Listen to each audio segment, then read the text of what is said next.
लड़का के का हाल बताई हम। अरे जवन मर्द मिलल बा ना, कैसे रहता, कैसे सूतता, कहाँ रहता, जब पूछिए देलू तला हम बतावा तानी सुना। सजिया पे अइले जब घुंघटा उठाई, सजिया पे अइले जब घुंघटा उठाई, सजिया पे अइले जब घुंघटा उठाई। अंगूठी चिन्हा मुँह में छेना घोटाई, अंगूठी चिन्हा मुँह में छेना घोटाई, अंगूठी चिन्हा मुँह में छेना। टेंशन मत ला, सब बतावा तानी तोहके।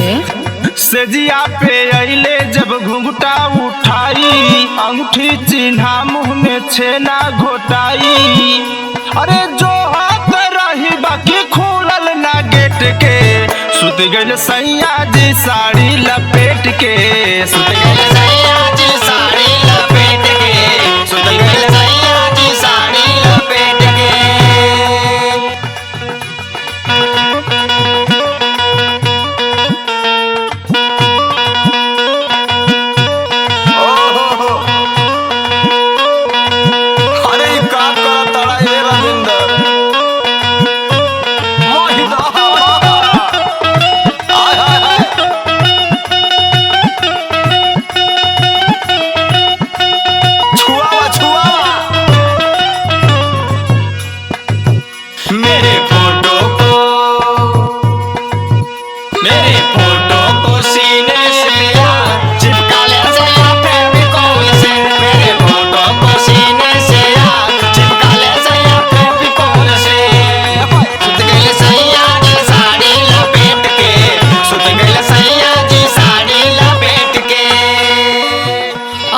बताइए सखी, सोचने कुछ और अब भइल कुछ और। धीरे धीरे बतावा तनी और का भइल। हम बुझने के रूसल बा, बुझने के रूसल बा, हम बुझने के रूसल बा। सुनत हूँ ना सखी, ना समान कहीं चूसल बा, ना समान कहीं चूसल बा, ना समान कहीं चूसल बा। आज तक उनकर बतिये बता देतनी।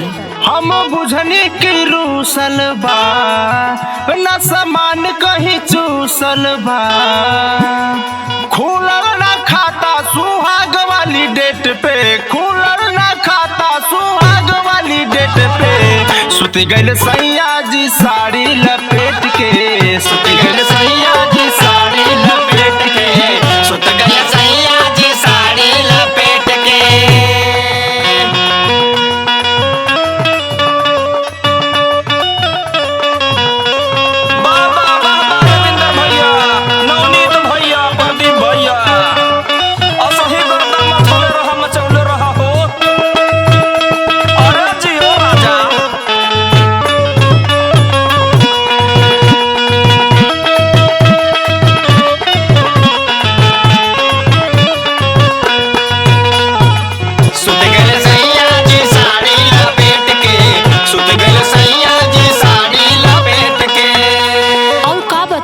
दर्दे सखी, हमार तो किस्मते फूटल बा। ऐसन मरद से पाला पड़ गईल, जिंदगी न जियले जात बा न मुअले जात बा।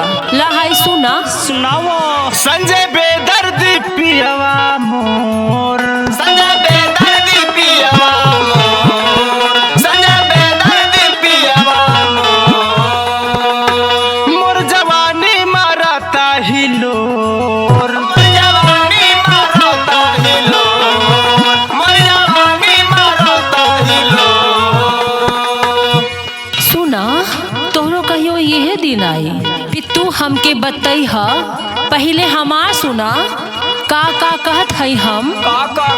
संजय बेदर्दी पियवा मोर, हई जवानी मारता हिलोर। हई देवरो ना सुनत है ये सखी। अमित देवर रोज आवेला लेट के, अमित देवर रोज आवेला लेट के। सुत गइल सैया जी साड़ी लपेट के,